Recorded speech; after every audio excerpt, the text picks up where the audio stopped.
Hello, friends, and welcome to your daily Detroit, sharing what to know and where to go in Southeast Michigan. This is your show posted on Thursday, April 16th, 2026. I am Jer Stays, coming to you from our studio at Tech Town. We've got a couple of big stories I want to talk about.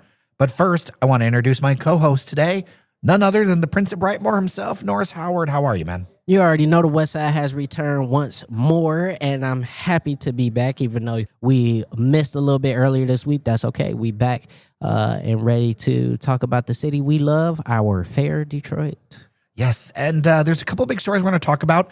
There is new polling out from a collegiate group, which is something I've been waiting for, and so we're going to get into that. And then we're also going to get into the idea that should Detroit be the arsenal of democracy again? So stick with us. We got some thoughts on this, but why don't we open up with this Emerson poll about the Michigan U.S. Senate race? This just came out, and I want to get into it because we had discussed polling in the past. A lot of polls had looked the same. We both had said, we want something that's nonpartisan. We want something with a bigger sample size. And we want something that maybe starts to show a little bit of difference in the trends that have been happening. So this does all those things. And that polling shows that Michigan's Democratic U.S. Senate primary is now a dead heat at the top, but with two candidates. Abdul and State Senator Mallory McMorrow are tied at 24% each, with Congresswoman Haley Stevens back at just 13%, with a giant number, 36% of Democratic primary voters still undecided. Compared to January, Emerson finds that El-Sayed gained the most ground, up 8 points, while McMorrow edged up slightly and Stevens slipped, which suggests the race is consolidating into a two-person contest. Looking at this, and a number of polls have said this is a three-way balanced race. This is the first outlier to say that a couple are moving ahead. And it shows a big generational split. Democrats under 40 break hard for El-Sayed, 35-18. While voters over 50 prefer McMorrow, 29-17. So you've got a younger, more progressive lane and an older, more traditional lane emerging in the same primary. It seems like Stevens seems to be the loser in this, which is interesting. And we're going to break into more of the crosstabs, but it's interesting because I think in a election year of like quote unquote normal Republicans, in an election year where we're not dealing with all these other issues, I actually thought that like Stevens would be the shoe-in for a head-to-head race, and things are changing quickly. I mean, there's a multitude of reasons as to why that's not necessarily true. And, you know, I will lean on a lot of stuff that I've been doing on my other gig with Distill Social. I actually got a chance to interview El-Sayed not too long ago, and you'll be seeing that coming out. But one of the things with Haley Stevens that continues to be a stick in the craw from the people that I talk to on the street, as well as on background, is that the AIPAC donation thing is becoming really a big divider in the progressive sides of the Democratic Party, and in particular with young people. And again, this is me removing all of my whatever personal biases or whatever that I have, just looking at it objectively, and to say that the young people continue to be very, very, very critical of large PACs, large corporate donations, and both McMorrow and El-Sayed have gone on record, and their donations bear it out when you look at the financials, that they have not taken money from massive corporations or from AIPAC for this particular race. I'll mention that push about AIPAC and the Israel issue is bipartisan. Yes. But it's generational. And what we're seeing is a fundamental shift where younger people just don't have the same support, especially around the issues that are happening with the war in Iran. Although announced today a ceasefire in Lebanon for 10 days, the issues happening there, the issues happening in Gaza. However you feel about it, the data clearly shows that there is a generational split on that issue, and it is showing up in these races in a major way. And I will tie that to something else, though. And that other thing is that here, the number one issue is jobs in the economy. Yes. And so whoever is going to win that giant 36% of Democratic support, I think that these numbers are about what you're talking about. Yes. I think the undecided voters, a lot of them are going to be about the jobs and economy. And all the candidates need to start talking about that. I agree. I agree. I think it's a big thing that we're going to have to contend with in terms of who's going to come out on this particular Senate race. Because, listen, we haven't even got into the Republican side of this, right? This is more so. Yeah, this is more so talking about this Democratic side, and none of them have really stood on strong economic policy quite yet, but I do think that is going to start to bear out in the general. I think right now you're starting to see these sort of issue-based politics, or I want to say virtue-based politics, but basically people who are making a decision on who they pick based on where they fall on a handful of issues, one of them being the war in Gaza and the war in Iran. And I think Stevens, unfortunately, is starting to see some big ramifications for being tied to large donors.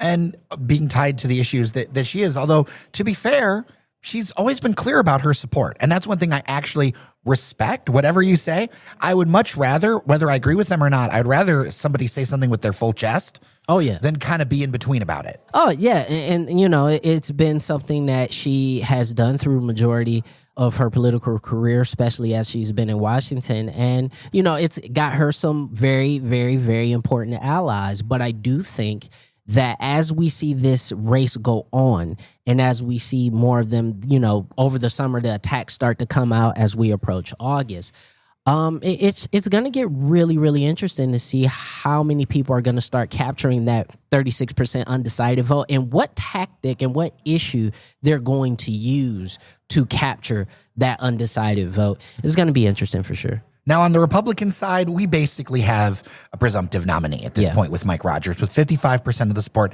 I think that's only going to consolidate more as this goes forward. There's nobody who's polling in like a reasonable way with this one.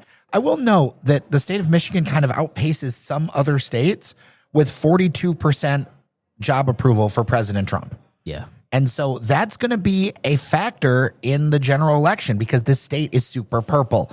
Even with the drops nationally for President Trump's support, he's still got a lot of juice here in the state.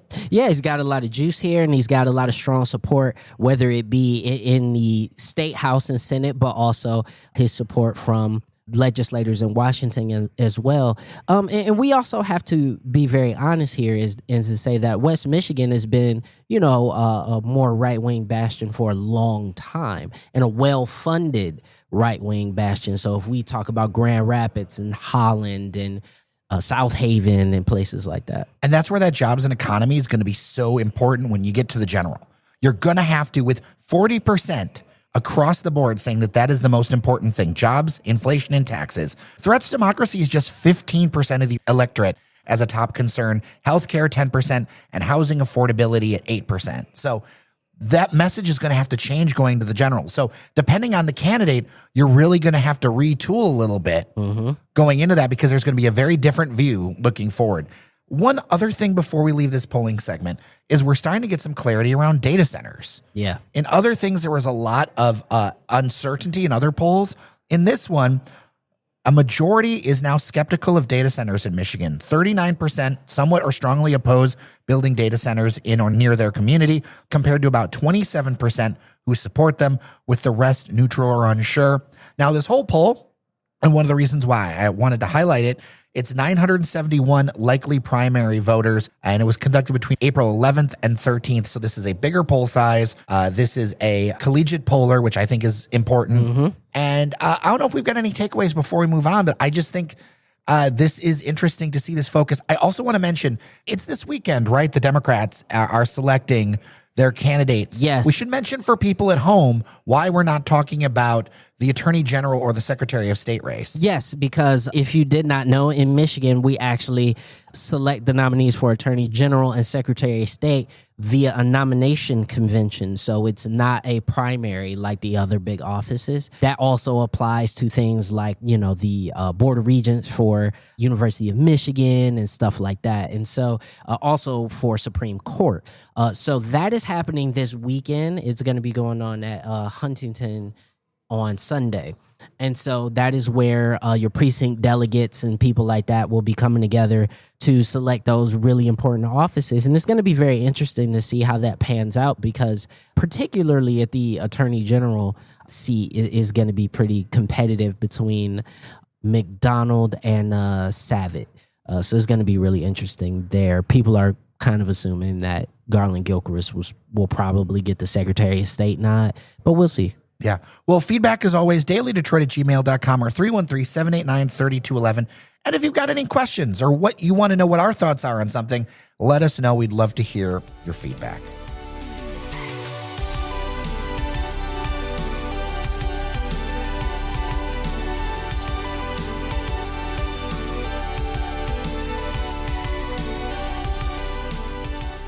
So, Norris, should Detroit be the arsenal of democracy again? A Wall Street Journal report says that the Pentagon has quietly approached automakers like Ford and GM about helping boost weapons production. This is in context that some experts believe we're past peak car in America. And what do we mean by that? I've seen this in a number of outlets with experts that I trust a lot, saying basically we're never going to make as many cars as we did in the past. It's true. For economic reasons, for competitive reasons, the market side, all that, self-driving cars, we're just going to need less vehicles. So what are these companies going to do? And the idea is that, and this is from the Trump administration, with the need for more weapons, we have shortages around some of our most high-tech weapons and some of our most low-tech weapons. Mm-hmm. We've spent a ton of, whatever you think about how we spent them or why we spent them, the reality is we're starting to have issues with our stockpiles, and we need to build those back up. And also we have much more of a focus on, I can't believe I'm saying this, but under the Trump administration, we have a much larger focus with wars abroad. Anyway, of all the things I thought that we wouldn't be talking about. I love your face over there. I don't know hilarious. why you thought that. I didn't. So you thought. Absolutely. Unpack. Well, I mean, listen, you have a guy who has constantly been tied up with, foreign governments, but also on top of that, without getting too deep into my own personal feelings on it, the moment the stuff happened in the Middle East, I knew where he would fall on it. So if we know where he's going to fall on it, then we know at some point that is where America is going to get involved. And another thing that we don't talk about enough is that we end up providing the weapons for tons of countries. Plenty of countries.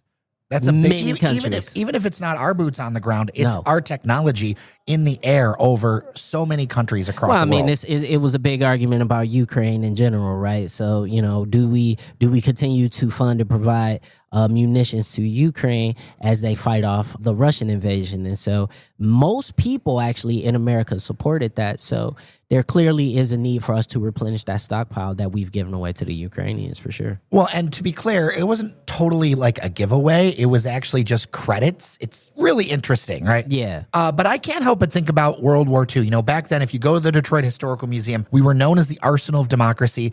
We had 2% of the nation's population, but we produced roughly 10% of its war tools, and our factories turned out in Michigan 30% of all U.S. war material. So we think about the golden era of Michigan and Metro Detroit, World War II afterward.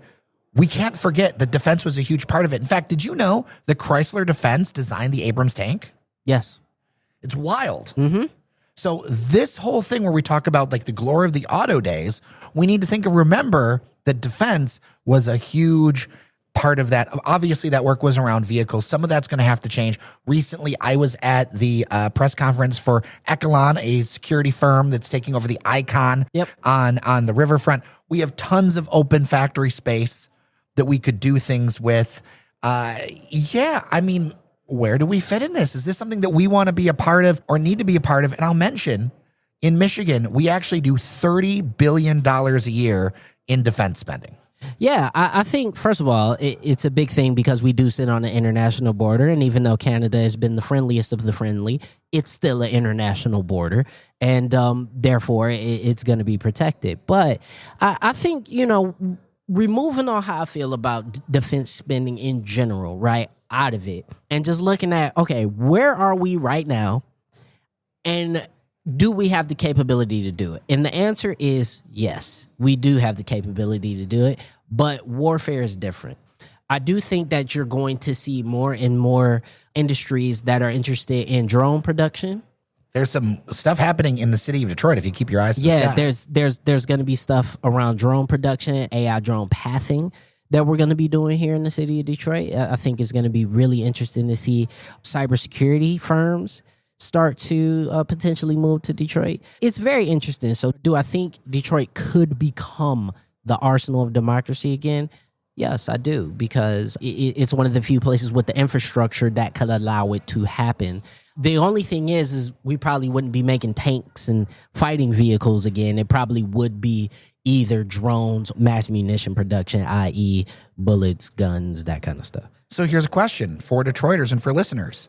Would you want a data center or a munitions factory next to you? I think there's a lot of people who would say they want neither, but I think also the economic reality of it is that in the next 15, 20 years, we're going to have to really reckon on if the auto industry is going to remain the biggest industry in this state. Well, it's already not the biggest industry in the city of Detroit. In reality, it's healthcare and mortgages. That's what I'm saying. When you look at the data, everyone says Detroit's the motor city and the region's the motor city. But here in the city of Detroit, the biggest employers are healthcare and like Rocket Mortgages. And the city itself. And the city itself, right? I mean, Stellantis is a big player, but nowhere near, say, Rocket. No, not at all. And so, it's gonna be a really difficult, I think, existential question for the whole state to answer if this is what we want to do. Not just existential, but also emotional. Because we, for so many years culturally, and if there's anything I've learned, there's a constant conflict of nostalgia and the future in Metro Detroit right now. And that conflict definitely plays out where you look inside the city limits and you see where the jobs actually are. You see who's doing those jobs, right? Because 2/3 of Detroit residents go outside of the city to work. You have people coming in.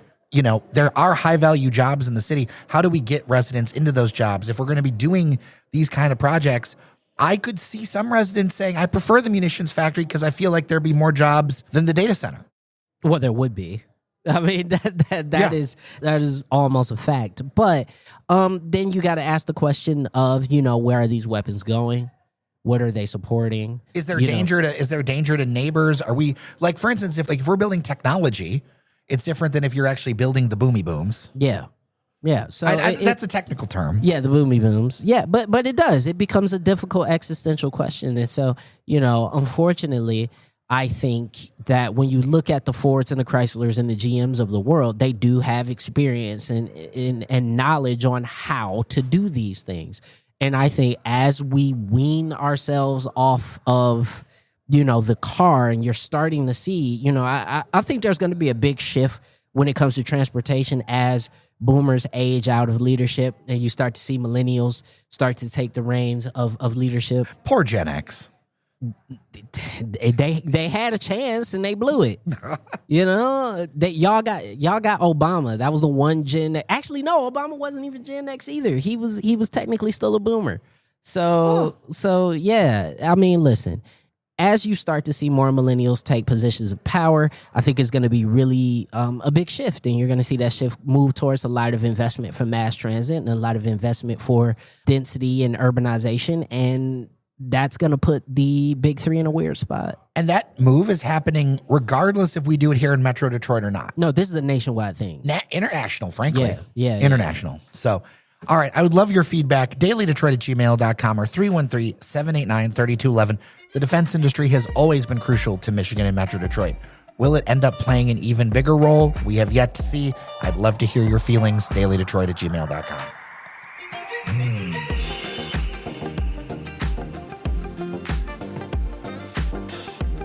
All right, that is it for today. Thank you so much to our listeners. Thank you so much to our members on Patreon, patreon.com/dailydetroit.